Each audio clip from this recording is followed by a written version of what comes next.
This week on the Tiger Lacrosse Report, we'll discuss the Tigers' latest set of games against Mount St. Mary's and the Midshipmen of Navy.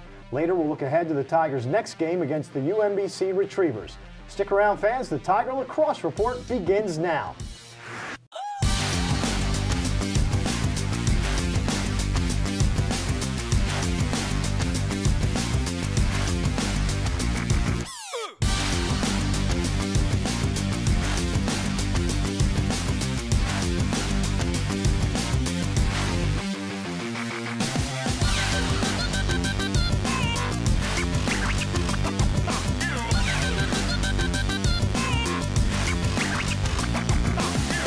Hello, Tiger fans, and welcome to the Towson Sports Network studios for another episode of the Tiger Lacrosse Report presented by Northwestern Mutual.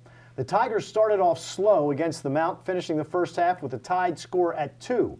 They took control of the second half, scoring 3 goals in the third and 2 in the fourth to defeat Mount St. Mary's 7-4 in Emmitsburg, Maryland. Joe Sider and Spencer Parks led the way with 3 and 2 goals apiece. Let's take a look at the highlights against the Mounties. Still rolling loose. About 7 yards from the crease on the left, picked up by the Mount. Here's a shot and a score by Mount St. Mary's as Bubba Johnson got the loose ball. Top of the box to Hodgson. Again, the Tigers going to be a man up here, so they can take their time. Andrew feeds down low. Shot, score. Joe Sider, his 8th of the year. Feeds it to his left to Johnson. Johnson tries to come up the right side. He'll throw it up top. Work at top of the box, coming down, trying to get loose to shoot, and there's a shot and a score by Justin Gosnell. Couldn't handle the pass, ball loose, and coming away with it is the goalkeeper, Vierheller. Heaves it up the field, it's intercepted by Hodgson. Hodgson in front, gets it to Parks, scores! Vierheller could not get back in the cage and settle in time. And a great defensive play by the Tigers, and they have tied it up at 2. Mount St. Mary's with 7 seconds left. Work it behind the cage. Feed by Smith in front. Ball gets knocked away. Livingston will pick it up with less than a second to go and just heaves it down the field. We will go into halftime tied at 2. Feed it top right-hand corner to Cuccinello up top. Get it to Spencer Parks, who fires high, low to high and scores as he gets it past the left shoulder of Vierheller. And the Tigers take their first lead of the game, 3-2. 3:43 remaining in the third quarter with Towson up 3-2. Wayner on the right, back up top to Lehman. Feed left side, moving in, firing a shot, scoring is Evan Gormley. Cuts back to his left, moves in, feeds it down low to Sider. Sider fires and scores, and he had a tough shot there, but he worked it right past the shoulder of Vierheller, and Joe Sider with his second goal of the day, and the Tigers back up 4-3. Down to 16 seconds to go here in the third. McCarty starts forward, comes down the left side, feeds it over to Sider. Sider scoops it off the ground, up top to Hodgson. 5 seconds left. Hodgson moving in. Hodgson shoots high, and the ball loose in front of the cage, and they're going to say a goal. It hit the top pipe and went inside the top pipe, and Andrew Hodgson's got his 8th goal of the year. Cuccinello really not having the opportunities, but also having more guys than just him to do it. And now Drenner comes up the right side, turns, fires, and scores as he sticks it in the top left-hand corner of the goal, and the Tigers with a 6-3 lead, and Ryan Drenner with his first of the day and his 3rd of the year. Gosnell starts forward, working on Lynch. Coming down the right side, Lynch pushing him around. Comes goal line extended from the right, comes back up the right side, gets knocked to the ground, and a flag goes down. Feed down low, and it was a pass that ends up being a goal for Gosnell. Joe Sider. Now, was that on cage? That was on cage. They did wash and now up. They pull the goalie, and Sider comes across and scores. He's got a hat trick, and the Tigers go up 7-4. With the win, the Tigers improved to 3-1 and jumped up to number 14 in the USILA rankings. Joining me with the details is the head coach of the Tigers, Shawn Nadelen. And, Coach, at halftime, you're tied. What did you say to start the second half to get your guys sparked and run off to that 7-4 victory? We just needed to finish the ball. You know, there wasn't anything different that we were expecting from them that they were doing. We were getting great opportunities. Their goalie was playing really well. I didn't feel like we were challenging him enough to really stretch to make saves. You know, a lot of stuff was in the frame of his body. with our shots, so we wanted to try to paint the pipes a little bit more. And defensively, we just had to continue to anchor down, you know, and know that it was going to come. You know, we were getting the shots we wanted. It was just a matter of time, you know, for us to score a little bit more than we were. And defensively, we need to stay disciplined, you know, so we didn't get too crazy with it. Their goalkeeper just played out of his mind. He had, I think, 17 saves for the game.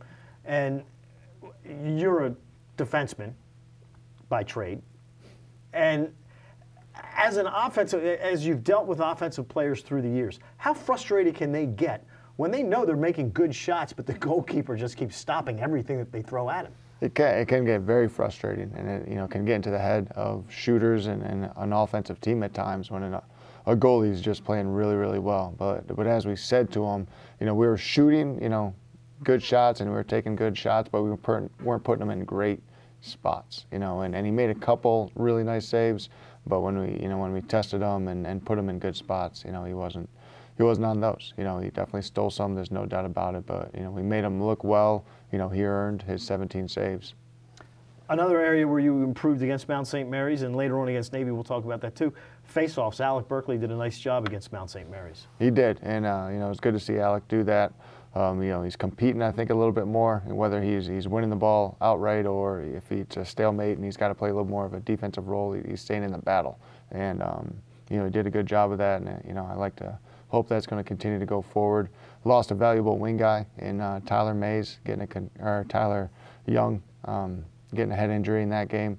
So you know, Adam Cherubelli moving in and helping us out in the wings is doing a decent job. But you know, Alex got some room for improvement, and hopefully continues to do that.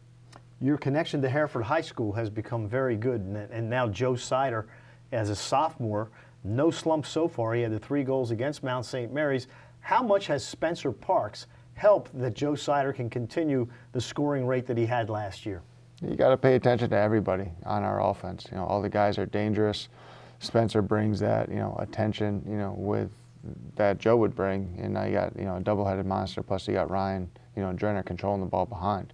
So, you know, Spencer draws attention. Joe draws attention. You know, it's, you know, kind of how do you want to play it? You know, as a defensive coach, you know, trying to think about how, you know, how we'd want to play against our offense. It's tough to pick and choose your battles a little bit, but you know, our guys got to capitalize a lot more on their opportunities. You know, those guys had, you know, goals, but they also had a lot of opportunity to score more goals than that. So we got to become more efficient and capitalize on the opportunities.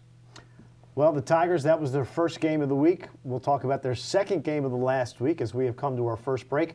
When we come back, we'll discuss the results of the Tigers against the Naval Academy. The Tiger Lacrosse Report, presented by Northwestern Mutual, with head coach Shawn Nadelen, returns right after these words.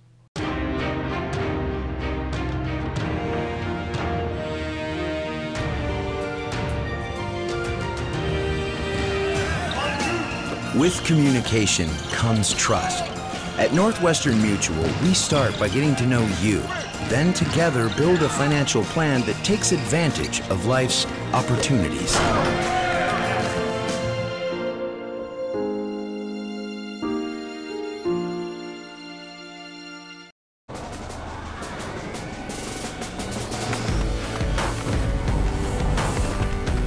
This is where the legends live, waiting for someone with better innovation.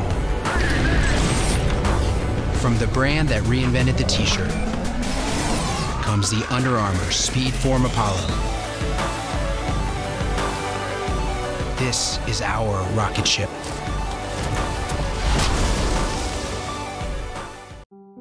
You'll find it on the sidewalks of Little Italy and on the porches in Catonsville. You can see it when friends meet in Mount Vernon. It's pride. Pride in our city, pride in our people.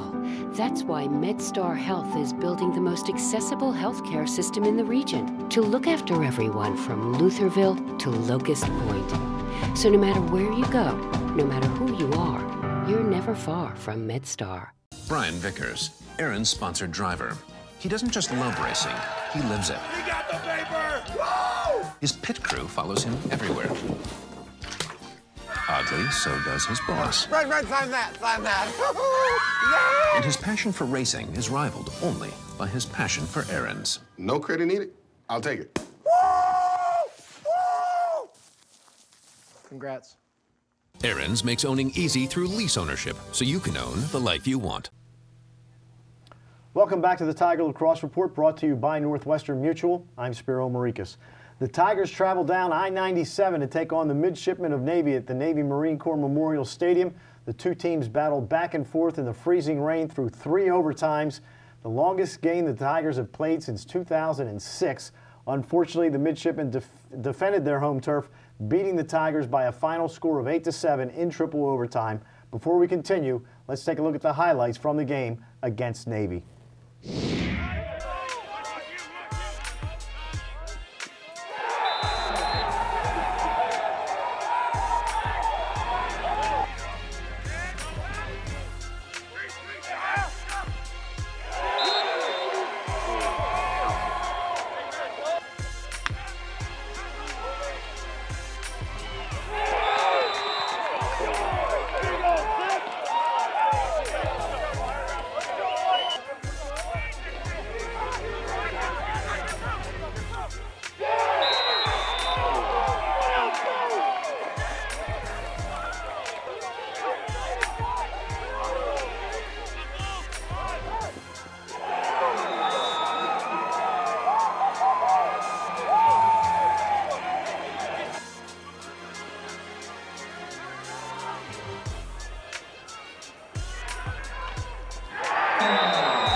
Six Tigers had at least a goal against the midshipmen, Joe Sider with 2. Coach, as we watch those highlights, the last play coming late in that third overtime period, what happened to allow Hanchy to get there and have an open net? Well, we had come down on a break. We had made a nice defensive stop at our defensive end. Andrew Cordes breaks through the pile with a ground ball, breaks upfield behind their team's offense in their ride, gets upfield with Mike Lowe coming down in transition. It was a 5-on-4 break. He passes it to Mike. Mike misses the ball, travels into our offensive box. Joe's picking it up inside the box. We tried to call a timeout because he was in our offensive zone. The ref didn't give it to us. Carries it outside, gets kind of double teamed by a pole. Slash, no slash, who knows, ends up falling to the ground. Ball comes loose, and then, we had 2 poles in our offensive end, leaving, JoJo Ostrander in the backside with offensive middies ready to sub, and those guys were upfield. So in the the quick turnover transition in the middle of the field, they pick it up, bang it to Gabe Vomard, who sees TJ Hanchy breaking in from the box on the backside, left Tyler White, kind of out to dry. Tyler tries to come out of the cage and make a great play, and TJ catches it, spins off him, and dunks it home. So it was kind of a bang-bang, play. They capitalized with a couple nice passes up the field. I know coaches don't like to make excuses. The weather was not good, and we could see up high from Navy Marine Corps Stadium that there were a lot of errant passes throughout the game, and Hunter Lochte talked about how the mesh gets wet and it changes the way you have to try to pass and sometimes leads to some bad passes. I know you don't want to make excuses, but the weather was a factor in that ball game on Tuesday. Yeah, it's a factor for everybody that's playing in it, not just Towson, right. Also Navy. So we knew that. I think both defenses had similar mindsets. Talking to Coach Kachi before the game, is like we want to be more aggressive in our slides, make them have to move the ball, stick work against us because sticks could become a factor in the conditions. And Navy was doing the same thing. They were sliding very quickly to our guys, making us move the ball. When your pocket's wet and the mesh gets wet, it can bag out, it can stretch out, causing the stick to, the ball to catch a little bit more coming out. The wetness coupled with the cold weather, I think made it to be a little bit slicker. So both teams, had to deal with it, had to make adjustments. I didn't think we handled it very well. Offensively, we probably set the record for most bounce passes attempted in overtime periods. It just wasn't clean, it wasn't crisp, and for an older group on the offensive end, I thought we'd be a little bit more able to cope with that and execute against it, but we didn't, and they did, and they, stuck together some passes to get it done at the end.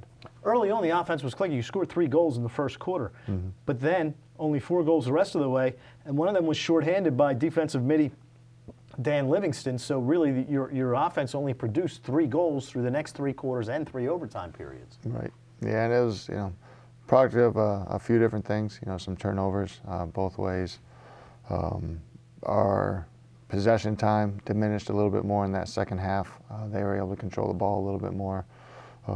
And we had nice looks. We definitely did. Especially in that second half. That either the looks were there and we didn't see the guys that were open and get it to them, or we just kind of made the wrong passes that led to turnovers or missed opportunities. So offensively, it was a little bit. It was definitely a frustrating outing for our guys. But the defense did play well. You only give up 8 goals to Navy in again 4 quarters and 3 overtime periods. One more than they gave up. So.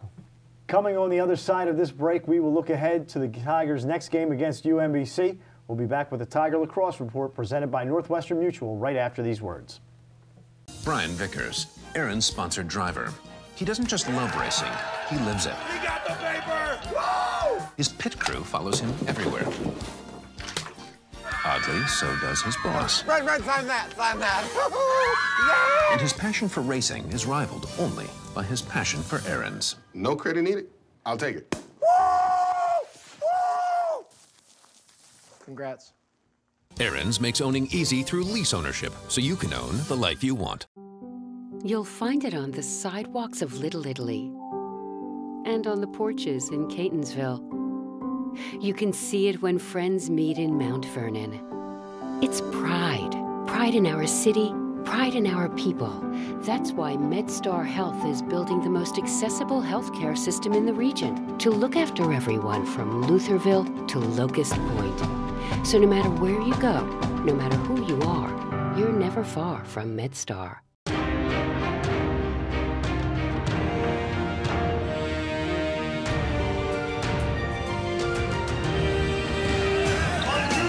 With communication comes trust. At Northwestern Mutual, we start by getting to know you, then together build a financial plan that takes advantage of life's opportunities.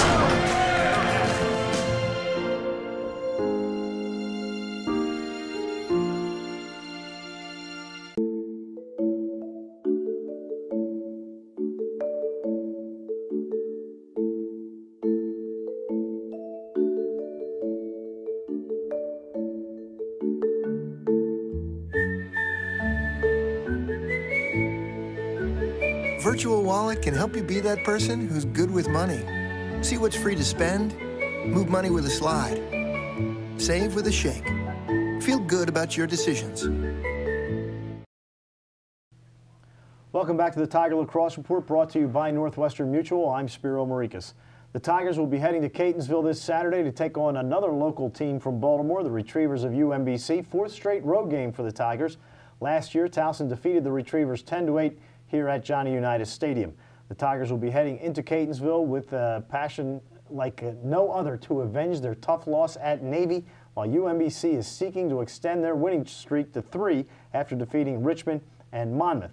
Now, Coach, they started off the season very slowly, losing to Johns Hopkins 16-4 and losing to Penn 10-6 before coming up with those victories. But, you know, Hopkins and Penn are two pretty good teams. They are. They definitely are, and it's, you know, it's going to get you battle tested.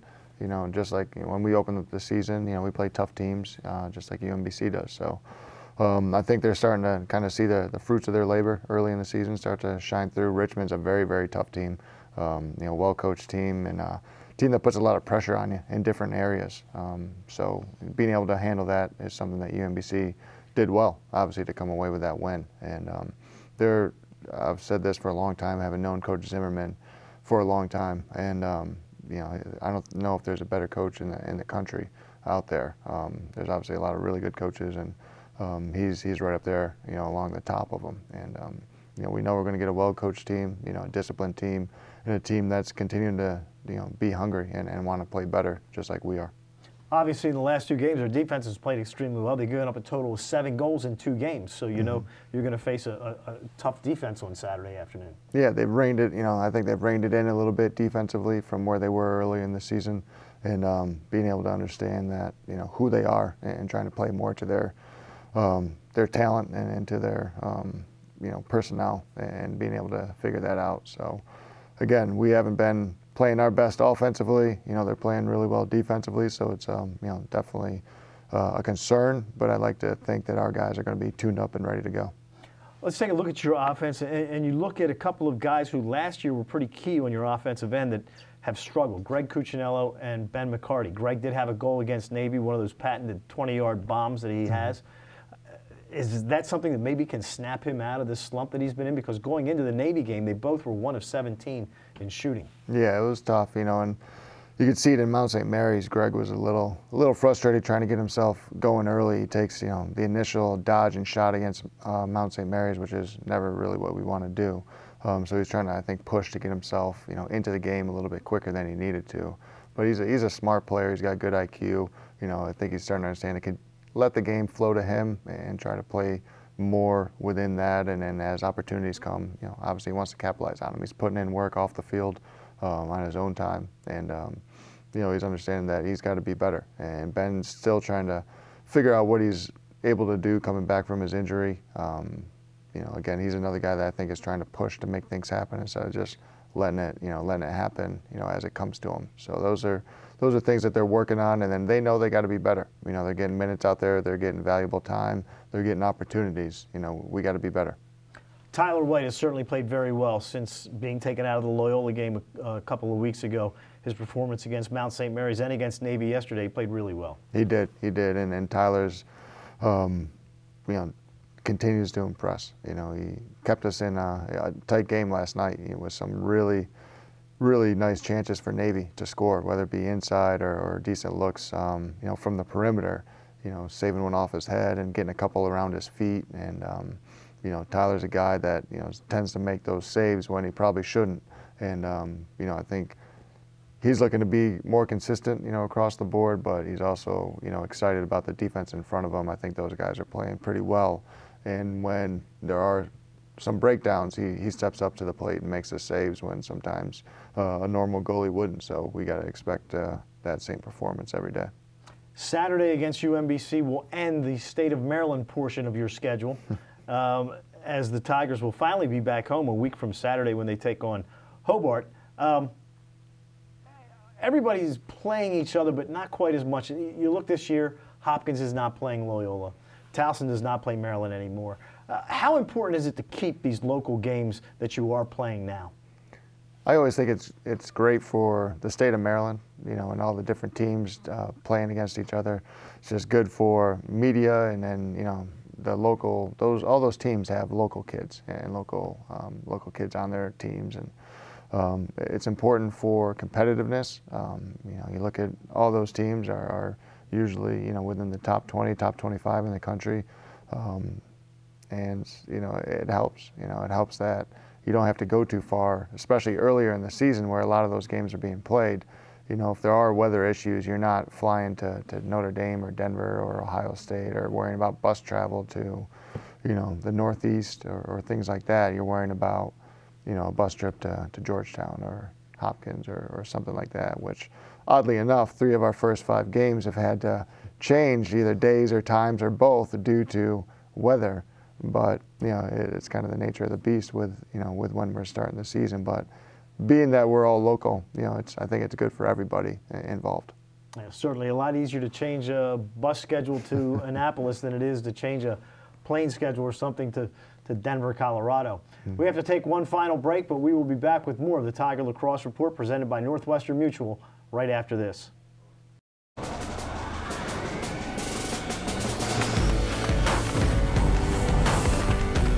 This is where the legends live, waiting for someone with better innovation.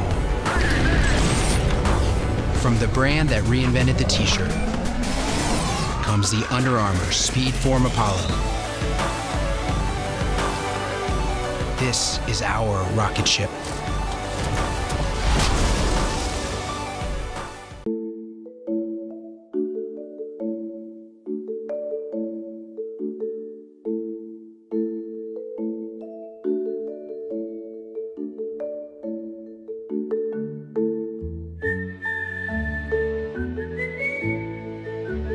Virtual Wallet can help you be that person who's good with money. See what's free to spend, move money with a slide, save with a shake. Feel good about your decisions. Yeah, we're on vacation next month. My family churns through all sorts of data. Well, now we have mobile share value plans with rollover data, so the data you don't use this month rolls over to the next. Sounds great, but what's your angle? I don't think I have any angles. Hardball, huh? Look, if you want me in on this, I want a piece of the action. Oh, well, you get the rollover data automatically, so you're already in on the action. Deal. You should negotiate more stuff. You're pretty good at it. Introducing AT&T Rollover Data. The data you don't use this month rolls over to the next month.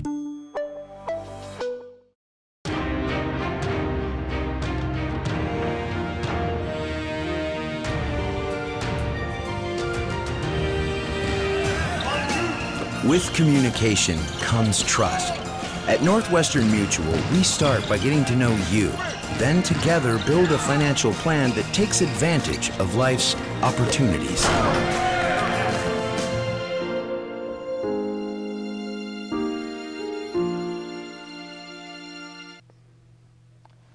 Welcome back to the Tiger Lacrosse Report. Coach, thank you for joining us and good luck against UMBC. Thanks, Spiro.